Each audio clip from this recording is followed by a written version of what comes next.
ehhez azért azt kell tudni, hogy ugye ez egy vallási tartalommal és parancshoz kapcsolódó, és a hagyomány. Izrael népe, ahol lakott, abban az éghajlati környezetben azt hiszem teljesen természetes volt, hogy az élet tisztelete még egy virágra vagy egy fűszárra is kiterjedt. Tehát ezért ugye nem viszünk virágot zsidó temetőbe, mert nem illik és nem szokás. Helyette a sírokra az emlékezés köveit tesszük, ez pedig ugye szintén visszavezethető Izrael egykori földrajzi környezetére, ahol ugye kevés virág és kevés fű található, kő, illetve homok annál inkább van. Ugye a sírt azt megjelöljük kődarabokkal, avval fedjük be a holttestet, és aki egy zsidó temetőbe követ rak az elhunyt sírjára, az egyben egy jó téteményt is cselekszik. Tehát ez az oka annak, hogy ez a szokás megmaradt. A másik az, hogy változott ez a szokás, hiszen több száz év eltelt közben, a zsidóságnak egy része ugye Európába, illetve a mostani Magyarország területén telepedett le, más éghajlat, más szokások is kialakulnak, és a másik ugyanilyen dolog, hogy azért a egyes vallások egymástól is átvesznek szokásokat, hiszen esetleg keresztény temetőbe, keresztény templomba járott, lát valamit és megtetszik, azt természetesen megpróbálja adoptálni.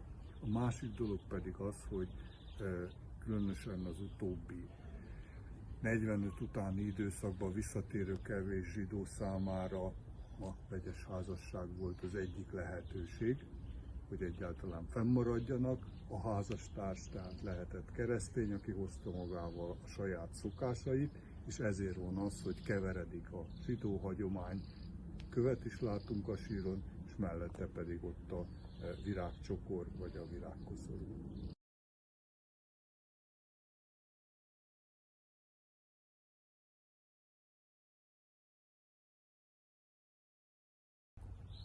A jelképekről biztos láttátok, hogy a sírköveken, hogy többféle jelkép szerepel. Ezek közül egy része vallási utalással bír, ilyen például ugye a kohanitákra utaló, az áldásosztó kéz, és a másik ugyanilyen vallásos tartalommal bíró jelkép a leviták sírján lévő korsó vagy vizestál. Vannak olyan faragott jelképek, amelyek az adott személynek a foglalkozására utalnak. Láttatok hangszert, hárfát, citera, nem is tudom minek nevezzem pontosan, ami ugye az, hogy itt egy kántor vagy egy egyházzenésznek a sírjában. Láttatok olyan jelképet, ami ha nem is a korai időszakban, de a középkor után már megjelenik ez a Dávid csillag, a Mogen Dávid, tehát a hatágú csillag, mint jelkép. Van olyan, ami faragott jelképként ugyancsak megjelenik a sírokon, például a korona, ami a Tóra koronára utal.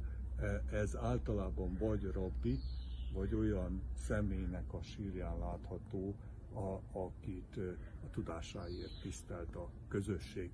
Van ebben a temetőben, nem tudok pontosan mutatni, amikor a toll vagy íróvessző látható a síron, az pedig általában olyan emberre, aki a tóra másolásával, tóra írásával foglalkozott, és van temetőkben olyan jelkép is, amikor az adott személynek a foglalkozására utal, megjelenik a sas vagy a hal, és ugye látjuk aláírva a németes hangzású nevet, hogy Fischer esetleg az adott személynek a neve. Tehát ilyen jelképek is megtalálhatók, és van egy egészen sor kivételes, amikor ez azt lehet mondani, hogy nem csak a zsidó, hanem a keresztény temetőkben is megjelenik le jelképként a derékba tört fa, a virág, amelynek a feje lefelé hajlik. Láthattunk itt is galambot, és hát van egy nagyon érdekes, ami ugye egy külön részként, vagy részben is szerepelt, ez pedig a pelikán alakja. Ezek azok talán a legismertebb jelképek.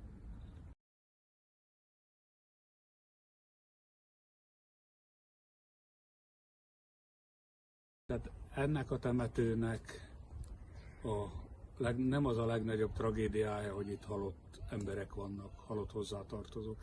Ennek a temetőnek az a legnagyobb tragédiája, hogy vannak olyan halottak, akik nincsenek itt.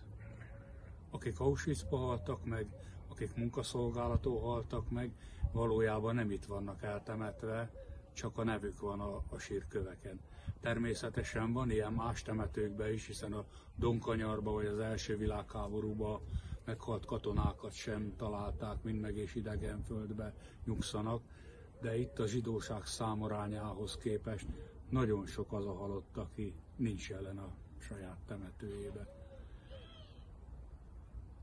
És ez megint egy nagyon sajátos dolog, és nagyon-nagyon el lehet rajta gondolkodni, hogy ez mekkora tragédia egy nép életébe. A második világháború halottait nem szabad összehasonlítgatni. Nem szabad azt hasonlítani, hogy kié volt nagyobb tragédia, aki a Donkanyarba halt meg, vagy akit Auschwitzbe hurcoltak, vagy aki például a bombázáskor halt meg, a város bombázásakor. Minden háború értelmetlen, és minden háború rossz háború. Nincsenek dicső háborúk, és ezt merem állítani, és ezt az álláspontomat bárkivel szembe tudom képviselni. Ezt a temetőt fenntartani és megőrizni abból a szempontból kell, hogy ritka dolog ma már a zsidó temető, hiszen a második világháború alatt nagyon sokat leromboltak.